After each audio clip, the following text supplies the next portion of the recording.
Hi guys, good morning. Gusto ko lang magkwento sa inyo habang naglalaba ako. Naglalaba ako ng mga damit namin ni Mama. Bali, eto nga pala si Mama, tutulog siya. Wait lang.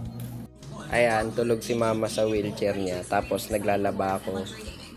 So ayun nga, bali, gusto ko lang din mag-explain tungkol sa comment ni Sir Michael de la Cuesta. Ayan, yun nasa taas na yan.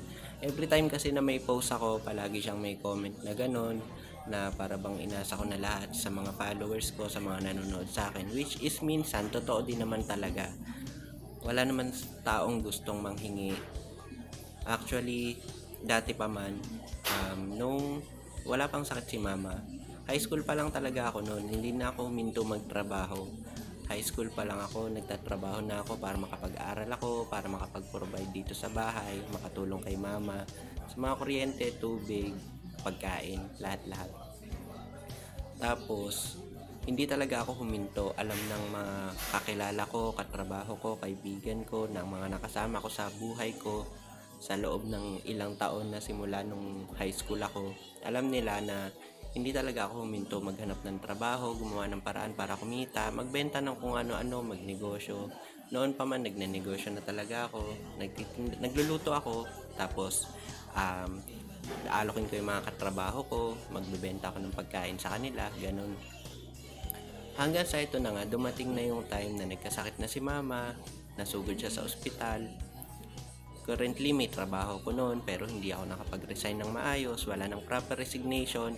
Nag-message na lang ako sa mga employer ko na hindi na po ako makakapasok, gawa ng walang gasikaso kay Mama. Nasa ospital pa kami nung time na yon. Tapos, ito na nga, um, dumating na ako sa point na halos nade-depress na ako, nai-stress. Kung ano-anong negosyo na sinubukan ko, may mga tumulong din sa akin para makapagnegosyo. Kaya lang, hindi talaga kaya ng katawan ko mag-isa. So, ang nangyari, nabaliwala, nasayang yung mga negosyo na yun. Pero kasi, alam kong may dahilan kung bakit nangyayari itong lahat. Siguro para mas tumatag pa ako para sa susunod kapag may pagkakataon na makakapagnegosyo ako ulit, yung tipong alam ko na yung bawat gagawin. At yung sa sinasabi ni Sir na kapag nawala daw si Mama ay magtrabaho daw ako dahil wala nang tutulong sa akin. Totoo naman po yun. Kasi kaya lang naman po ako hindi nakakapagtrabaho dahil meron akong inaalagaan, meron akong binabantayan. So sinubukan ko rin na magtrabaho habang nagbabantay kay Mama. Kaya lang sa gabi kasi ay yun nga, puyat din. So pagdating na kinabukasan, trabaho, hindi kaya ng katawan ko. Ayoko naman dang pilitin dahil isa lang yung katawan ko. Kasi kapag ako yung nagkasakit, kapag ako yung halimbawa na stroke or inatake, wala namang ibang titingin sa akin kung hindi sarili ko lang din. Kaya naniniwala ako na may plano si Lord para sa akin. At syempre nagpapasalamat ako sa inyong lahat ng mga sumusuporta sa akin, sa mga followers ko, ayan, sa mga kakilala, kaibigan na hindi ako kinalimutan, hindi ako tinalikuran.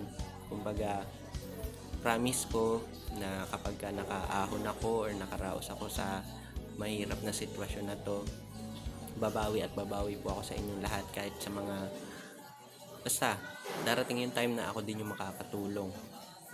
So ayun, kaya lang po ako nag-open ng ganito para na rin sa mental health ko kasi ayoko naman kimkimin, ayokong dibdibin.